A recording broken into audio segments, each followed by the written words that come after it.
Assalamualaikum warahmatullahi wabarakatuh. Waalaikumsalam warahmatullahi wabarakatuh. Pelajaran sekarang yaitu kita pelajari tentang nasihat Luqman kepada anaknya, yaitu jangan kamu musyrik atau menyekutukan Allah. Dalam Al-Quran dikatakan wa idh qala Luqman li ibnihi wa huwa ya'idu ya bunayya la tusyrik billah inna syirka la dzulmun adzim. Dengerin. Inna syirka la dzulmun adzim. Syirik itu adalah sebesar-besarnya kezaliman. Kezaliman itu banyak ya macamnya.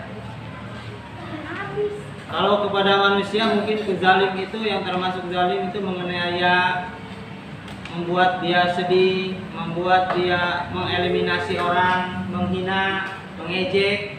Itu termasuk zalim ya kepada sesama manusia.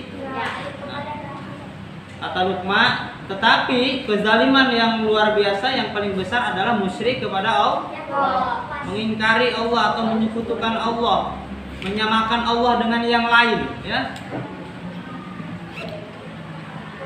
Contoh kalau zaman dulu itu zaman purba,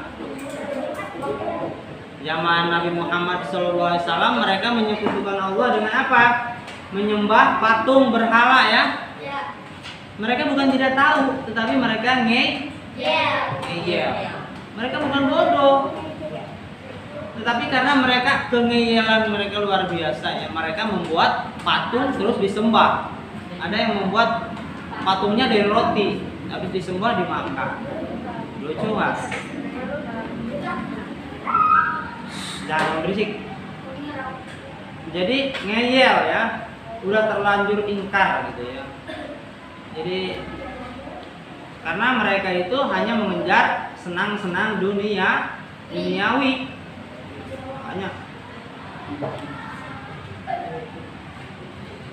mereka mengabaikan kebenaran yang hakiki, yang justru kebenaran yang hakiki itu yang membuat bahagia yang sesungguhnya. Kalau kayak gitu itu bahagia semu ya. Contoh, kalau zaman modern ini termasuk juga musyrik, menyekutukan Allah bisa jadi. Contoh kita mengejar duit ya. Kita mikir nih, dengan punya duit kita akan bahagia. Sampai sholat tidak dikerjakan, ngaji kagak ya. Sama teman sikut-sikutan, yang penting dia dapat duit, tapi kerjaan misalnya dia menghalalkan segala cara untuk dapat duit misalnya ya. Banyak sekali contohnya dalam kehidupan sehari-hari, menghalalkan segala cara, apalagi dengan menipu, berbohong, asalkan dapat duit. Itu namanya bisa jadi termasuk menyekutukan Allah dengan duit, karena dia mikirnya dengan duit dia bisa bahagia. Padahal kebahagiaan itu terletak dalam hati. Dan yang membolak-balikan hati itu adalah Allah. Yang membuat sedih, yang membuat bahagia, yang membuat senang adalah Allah. Ya, walaupun kita punya duit, kalau kata Allah harus sedih, ya sedih. Kalau harus kesel, ya kesel ya. Walaupun tidak punya uang, kalau menurut Allah hati kita harus senang.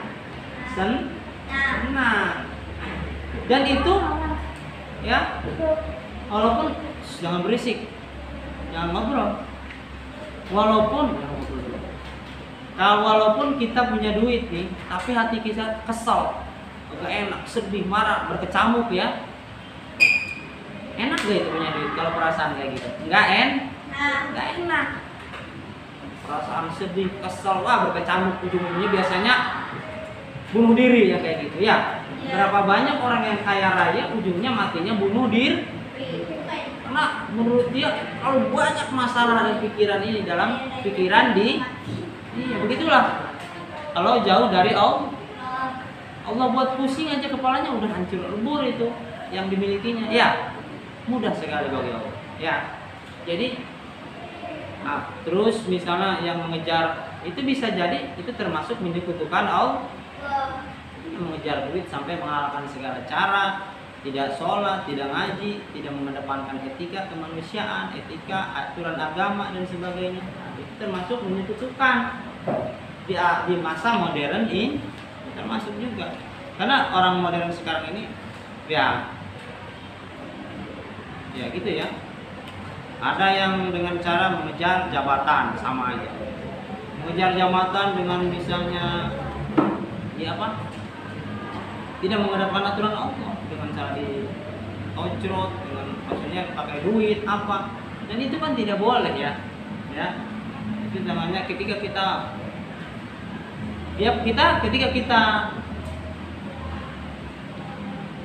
percaya akan duit itu, ya, dengan duit dia bisa masuk kerja yang di tempat yang tinggi, dengan duit dia bisa kehidupan enak, bisa bahagia, bisa mendapatkan posisi yang bagus, maka itu bisa jadi termasuk menyekutukan Allah. Ya. Dan kalau seperti itu hanya kebahagiaan semu yang kita harapkan, kebahagiaan yang bohong. Suatu saat ketika Allah bongkarkan, Allah bukakan, maka justru tidak ada kebahagiaan yang tidak ada di situ. Semu, bohong, hanya rayuan saja. Bahkan bahwasanya dia dengan punya uang akan bahagia, padahal ketika Allah bukakan masalahnya kepada orang lain, justru bukan kebahagiaan tapi kesedihan dan kehancuran. Karena Allah berfirman, "Wallahu khabirum bima kuntum taktumun." Allah akan membukakan apa-apa yang kamu sembunyikan, ya. Yang kita sembunyikan akan Allah bukakan, ya. Jadi jangan merasa nggak bakalan dibukakan, suatu saat pasti terbuka. Walaupun kita masa hidup kita, dosa kita tidak terbuka, sudah kita meninggal bisa jadi kebuka itu aib, ya. Banyak itu yang ketika sudah meninggal para pejabat kita, ternyata ini pernah kasus begini seperti itu, ya. Karena itulah janji Allah akan dibuka. Baiklah, khususnya anak-anak, untuk penjelasan tentang menyekutukan Allah ini, yang terpenting adalah kita harus senantiasa mengedepankan perintah Allah dan aturan-aturan Allah tentu saja, ya, agar kita tidak termasuk orang yang menyekutukan kepada Allah, dan berbuat baik kepada sesama manusia, agar kita tidak termasuk orang yang zalim kepada tidak termasuk orang yang zalim kepada manusia dan kepada Allah Subhanahu wa taala, ya. Baiklah, tugasnya adalah tulis lagi. Belajar nulis biar bagus. Iya. Tulis itu sama artinya. Iya.